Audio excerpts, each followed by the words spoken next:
Komodo कोई सोच नहीं रहा है। आप देखिए, और मैं चाहता हूं कि आप ग्राफिक्स चलाते रहिए साथ में जो भी है आपके पास। मैं तो कहता हूं चाइना को बोल रहे थे बहुत बाहुबली है सर। हम बात कर रहे थे कि कैसे मोहम्मद बिन सलमान ने वो $10 बिलियन की अरामको की डील अमेरिका से छीन के चाइना को दे दी। सर अब चाइना की असलियत बाहर आ रही है। चाइना की तरफ चला दीजिए ग्राफिक्स एक बार गरिमा। सर चाइना को समझ नहीं आ रहा सर, 35 दिन में $2.4 ट्रिलियन चाइनीज इकोनॉमी से गायब हो सका, छू मंतर हो गया। क्यों? क्योंकि सबको लग रहा है भैया अब अगला सैंक्शन लगने वाला चाइना है।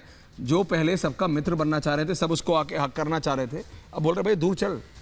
देखिए दूर चल तो एक बात है, लेकिन मैं समझता हूं अब भी अगर यूरोपियन कंट्रीज और अब भी अगर ये डेवलप्ड कंट्रीज जो अपने आप को मानती हैं, जो इस लड़ाई में पूरी तरह से शरीक हैं, अगर अब तक ये भी नहीं समझे कि चाइना जो है वो बड़ा थ्रेट है और चाइना की जो स्ट्रैटेजी है वो इकोनॉमिक वॉर है। चाइना जो है वो फिजिकल वॉर नहीं लड़ना चाह रहा, चाइना तो इकोनॉमिक वॉर करता है, नैरेटिव वॉर करता है। जैसे चाइना हमारे साथ एलसी पे क्या करता है, एक नैरेटिव बिल्ड करता है, उसको वॉर की तरह दिखाता है, करता कुछ नहीं हो। ग्राउंड पे लड़ाई होती है लेकिन वो सीरियस लड़ाई नहीं लड़ना चाहता किसी के साथ भी, वो अपनी प्रेजेंस फील कराना चाहता कि मैं एक दादा हूं। देश समाप्त हो गया सर। यूक्रेन, कोई माने ना माने कॉमोडो, दुनिया के मैप से यूक्रेन समाप्त होता दिख रहा है सर। लाखों करोड़ों लोग यूक्रेन से विस्थापित हो चुके हैं। The war, the Europe is at war.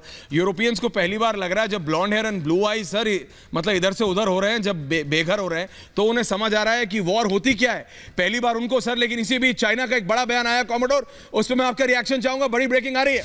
China ने नाटो के ऊपर बयान किया है। चाइना ने नाटो पे रिएक्ट किया है। नाटो पर चीन का बड़ा बयान आया है सर।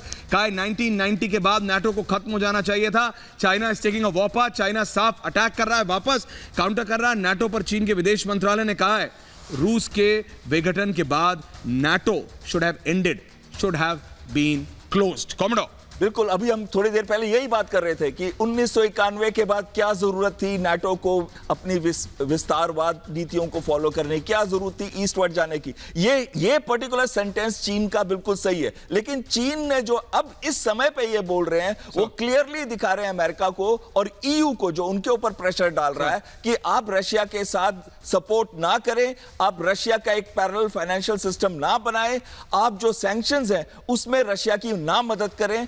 इस वजह से उन्होंने भी उनको क्लियरली बता दिया है कि आप भी हो इसमें इन्वॉल्व और आपकी वजह से भी शायद ये वॉर चल रहा है। और जैसे चाइनीज बोलते कम है और एक्शन ज्यादा करते हैं। एक छोटी सी चीज का मैं आपको एग्जांपल देना चाहता हूं। आप बेल्ट एंड रोड इनिशिएटिव जो उनका लेते हैं, आज श्रीलंका खत्म हो गया है, उनके हार्डली कोई फॉरेन एक्स रिजर्व्स रह गए। हम्बनतोता पोर्ट जो है वो उन्होंने वर्चुअली लीज पे ले लिया अगले 99 इयर्स तक।